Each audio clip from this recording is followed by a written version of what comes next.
Assalamualaikum viewers, I hope this video finds you sound and healthy. My name is Eman Asad. I qualified the CSS written exam 2023.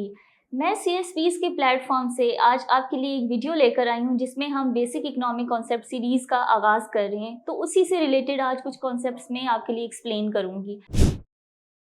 तो basic economic concept series में सबसे पहला concept हम देखेंगे कि what is the difference between wealth and capital.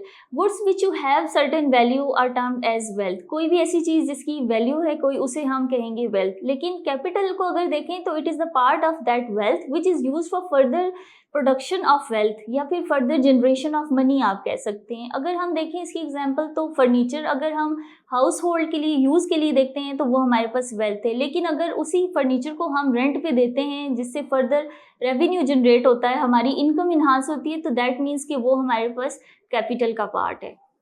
Next concept हम देखेंगे कि जीडीपी क्या है। GDP stands for gross domestic product. It is the total monetary और market value of all the finished goods and services produced within a country and within a specific period of time. किसी भी country में एक specific period of time में within its border जितनी भी production होती है goods की और सर्विसेज की, उसको हम ओवरऑल कहते हैं जीडीपी।